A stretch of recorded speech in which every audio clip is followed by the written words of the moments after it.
second birthday. Hello, people of the internet. Welcome back to my channel, or welcome to my channel if you're new. Ignore the background right now. I just ordered 2 of these. The second one fell down while I was sleeping.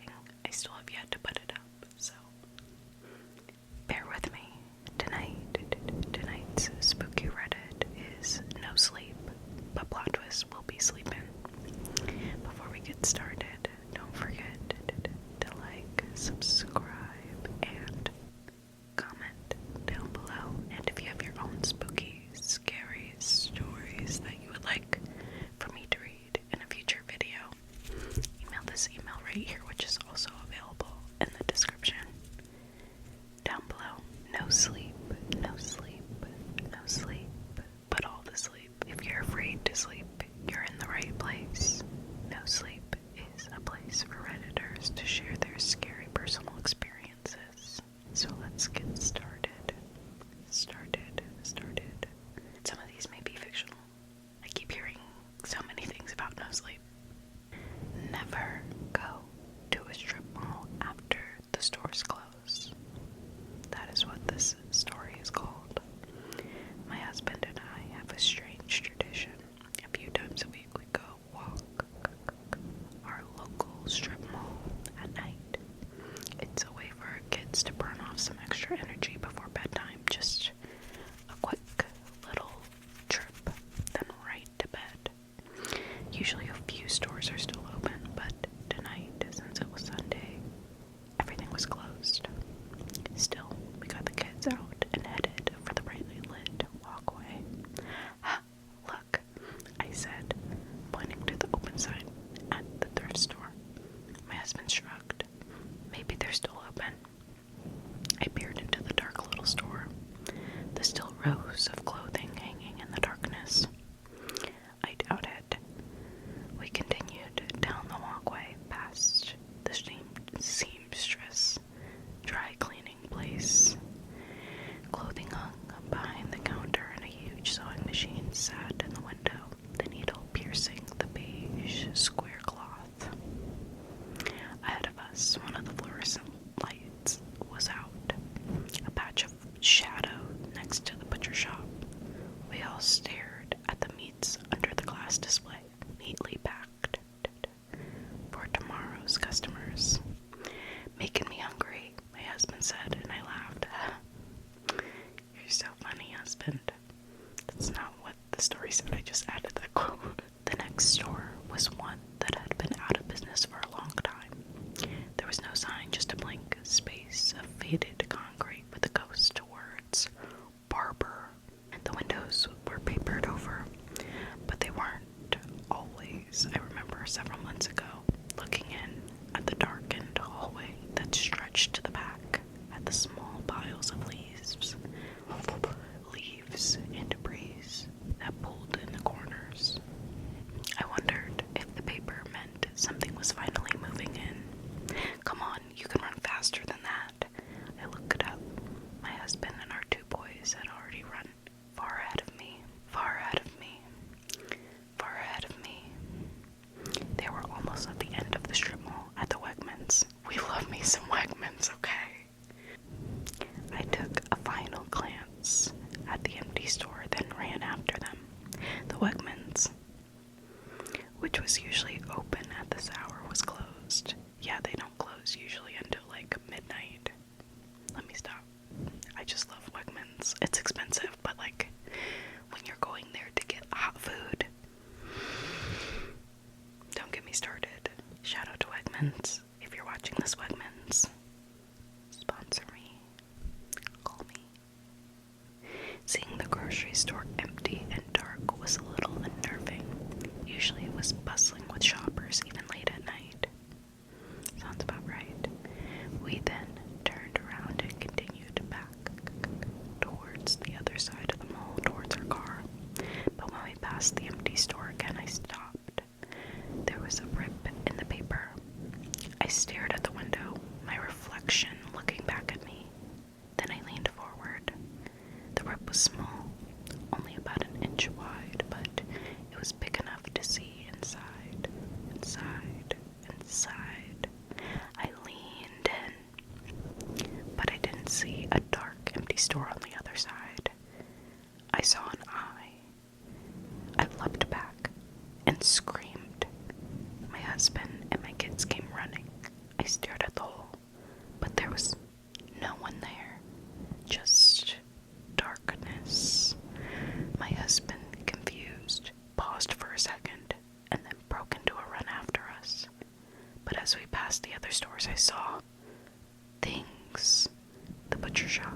Someone was in there, standing at the meat table. His back was turned to us, but I heard a thump, thump, thump as he brought the cleaver down on the slab of meat in front of him. Then the sewing shop. There was someone sitting at the sewing machine. I heard the ch, ch, ch of the needle threading up and down through the fabric. Except, was it fabric? Because as we passed, I realized the beige cloth was such an odd color. Pinkish, beige, like the color of my skin. And then, the third store, I caught a movement in the corner of my eye, shapes, shadows, people moving toward the front door, toward us. I pushed myself to run faster, my feet slapping against the sidewalk. The car was only 20 feet, 15, 10 away. I pulled the doors open and forced the kids inside, then dove into the driver's seat. But as I started the car, my heart plummeted like an anchor. The strip mall was empty. I didn't see my husband anywhere. David, I screamed into the darkness, but there was only silence. I reported everything to the police. They didn't believe my story, but the more days that went by without him showing up, the more they had to admit he was actually missing. Theories like mugging gone wrong, hit and run and left for the mistress were thrown around online and in town, but I know the truth. So please, I beg you, never go to a strip mall after all the stores are closed. Because, as it turns out, the stores aren't closed at all. The next story is called I'm Blind, and that sucks sometimes. I think Butt-Eyed Coraline can relate. By the way, Coraline is in theaters again on a Monday in selected theaters, I think, but the movie will include deleted scenes. I plan on going. I'm gonna go on my lunch break, so go check that out in your area and see what's up. I was not born blind. I used to see bright colors of flowers, decorate my room with things I thought looked cute. Now slowly my vision is disappearing. The doctors told me I can see still 10% right now, and that means mainly shapes. When it's dark, I cannot see anything. My father worked in healthcare as a nurse, and my mother is a 911 operator, which means long hours for them and me spending time alone in our house. It was not a large house, but it was not tiny either. I know every corner of the house and move around the house as if I'm not visually impaired. When I was around the age of 21, I'm now 23, I was diagnosed with glaucoma. It took me around a year for me to go almost completely blind, but I have learned to live with it.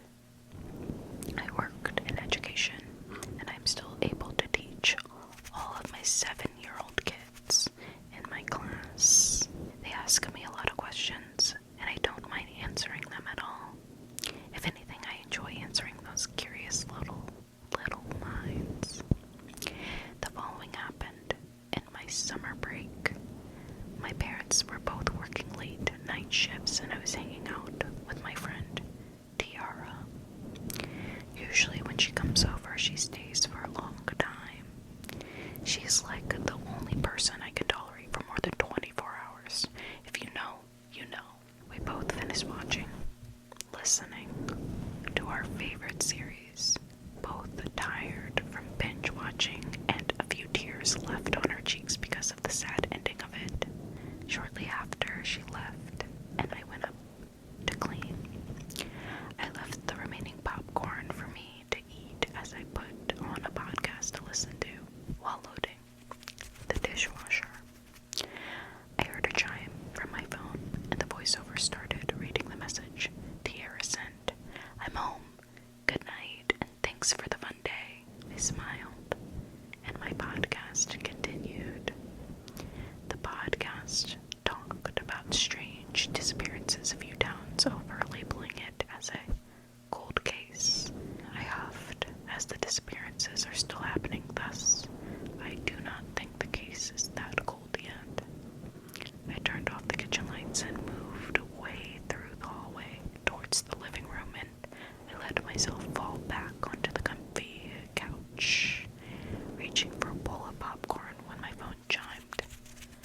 Again, voiceover read the message that came from the security app.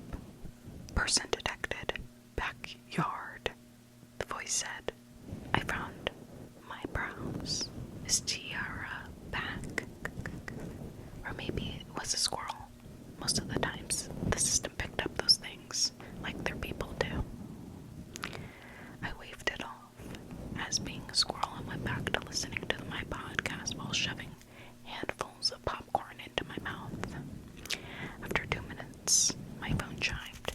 Again and again, the voice said that there was a person detected in my backyard. I turned my podcast off and listened, hoping I would hear footsteps or anything.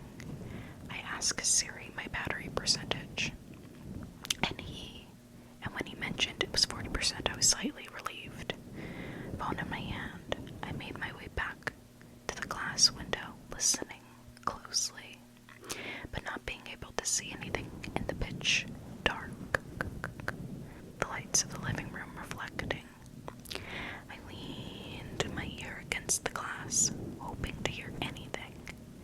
That was when I heard soft breathing hitting the glass. I would have passed out. It would have been over for me. No. I rebuke. I gasped and jumped back. I must be imagining things. The phone chimed again. The voice mentioning a person in the backyard. I felt a chill run through my spine. I tried to look, hoping I might see something, someone. For the first time since my blindness, I cursed my lack of sight, and I cupped my hands against the glass, looking. Someone was looking straight back at me. The reflection of the living room lit up the whites of his eyes. I screamed and fell down. I grabbed my phone, calling 911 immediately. The door wriggled, and I heard my breathing quicken. 911, what's your emergency? A soft female voice I recognized as my mother's. I tried to be calm. I tried, but as soon as I heard my mother's voice, I was hysterical. Mom, there is someone in the backyard trying to break into the house. My voice was shaking, and tears fell streaming down my face. There was a few seconds of silence, which honestly felt like minutes. Honey, I got the police. They're coming to our place. Can you hide? She asked in a calm voice. Yes, I can try. I swallowed the lump in my throat and got up. The lights cut off. Shit. Mom, I cried, now completely blind and scared for my life. What happened, honey? Keep talking, she said. I heard panic in her voice and she tried to hide it. I reached for my earpods, and after seconds of panicked searching, I found them. I put one in my ear and put the phone down to the front of my pants. Now I had complete, free hands to feel around. It was like I completely forgot what our house looked like. The lights turned off. I can't see anything, Mommy, I said. I remember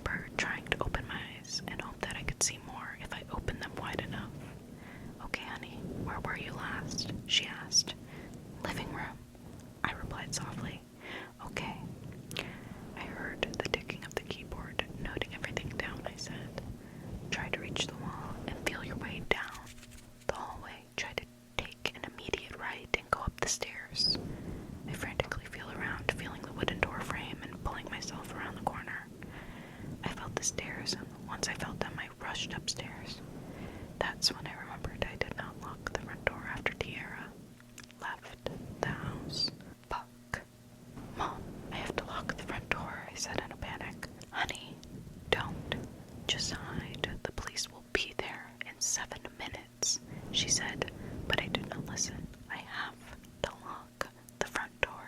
I turned around and rushed down the stairs, knowing where I was and adrenaline kicking in. I was faster than ever before. My phone chimed. The app's robotic voice was a horror to my ears. Person detected. Front door. I walked to the side of the door frame, feeling around the doorbell system and pressing the little microphone button. Please leave me alone, I said in a shaky voice. What are you doing, honey? Go upstairs, please. My mom said in a panic. Please leave me alone, I screamed with a hoarse voice. Why? I heard a man's voice was clear as day through the speakers. Surprise called me as I had not expected this person to talk back. There's nothing here for you to steal. Please go away, I said. Honey, lock the door, my mom yelled in my ear. Who says I want to steal something? I heard the grin on the man's face as I spoke. I locked the doors and activated the alarm. A quick done message. A quick done left my mouth. Good, now go upstairs, my mom said hastily. I took a breath of relief and I turned around ready to hide upstairs when a man's voice came through again. The question remains, though. He stopped talking and I stopped walking. Did you lock me in or out? Now I need to know if the blind person escapes. This is the worst cliffhanger ever. This one is short and titled Short, a really short tale. You may have heard this one before, but it is one of my faves. A young girl is playing in her bedroom when she hears her mother call her from the kitchen. So she runs downstairs to meet her mother. As she's running through the hallway, the door to the cupboard under the stairs opens, and a hand reaches out. It's her mother. She whispers to the child, "Don't go into the kitchen." I heard it too. The next story says, it was 6 p.m. My dad had just started the car to drive me into town.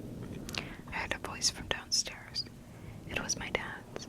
I looked out the window and I saw him in the car. The noise downstairs was calling me again. It wanted me to go down there and help fix the hole in the floor. I yelled down the stairs, "Get out of the house." I hear something large begin to run up the stairs. I slam the door downstairs shut and run to the front door. When I got home, I heard it again. This time it was another voice, an older man filled with hate. It said it would leave if I just went downstairs. I stayed on the top floor. I hear it every now and then, still telling me to go down there. It never speaks when my parents are around, but every night I can hear it whispering through the floorboards, beckoning me. The time will come when I have to go down there, and I won't be ready. Someone asked for the shortest no sleep stories, and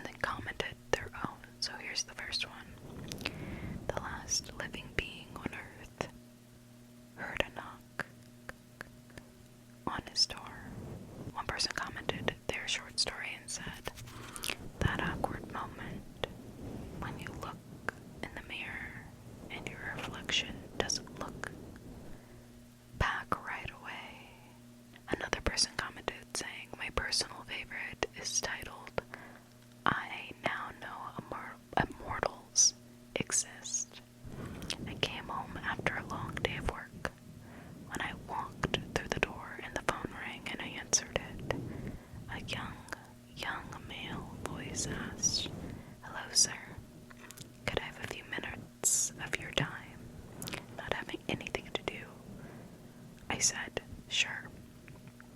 "Thanks," he said, and hung up. Suddenly, I felt just a little older. Another person commented, "These are old, but I enjoy them." Story number 1. While brushing your teeth in the evening, you catch a glimpse of your wall mirror covered in fingerprints. Annoyed, you grab a towel and rub at them. They remain. Upon closer inspection, you realize that they seem to be on the other side of the glass. Story number 2. "Daddy, I had a bad dream." You blink your eyes and you pull up on your elbows. Your clock glows red in darkness. It's 3:23. "Do you want to climb in bed and tell me about it?" "No, Daddy." The oddness of the situation wakes you up more fully. You can barely make out your daughter's pale form in the darkness of the room. "Why not, sweetie?" "Because in my dream, when I told you about the dream, the thing wearing Mommy's skin sat up." For a moment, you feel paralyzed. You can't take your eyes off your daughter.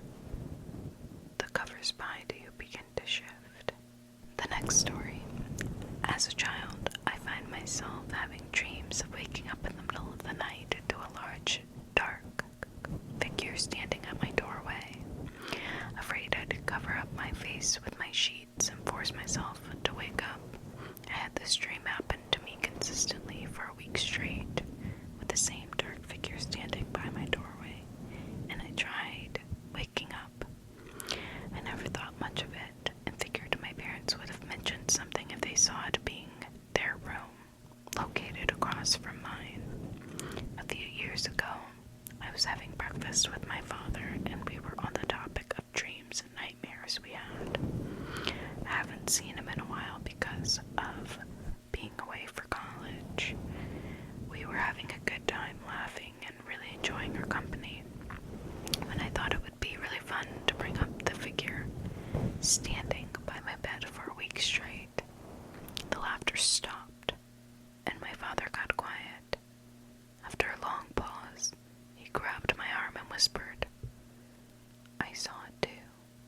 During thunderstorms, my dog will lay beside my bed and lick my hand. Last night, there was thunder, and my dog licked my hand. But then I heard my dog barking down the stairs. I would jump out the window. Yep. It was pouring rain when I picked up a hitchhiker. Something you can never catch me doing. She thanked me and claimed she could grant wishes, and offered to grant one for me. I said, "I only wish you to get where you're going." Her jaw dropped in terror, and she vanished. Where the fuck was she going? Once upon a time, there was an ugly little barnacle. He was so ugly that everyone died. The end. And on that note, we're gonna stop here. I hope you guys enjoyed this video. Don't forget again to like, subscribe, and comment down below. And if you have your own spooky, scary experience that you would like to share, make sure to email this email right here, which is also available in the description down below. Thanks again for watching, guys. Namaste. Have a nice day.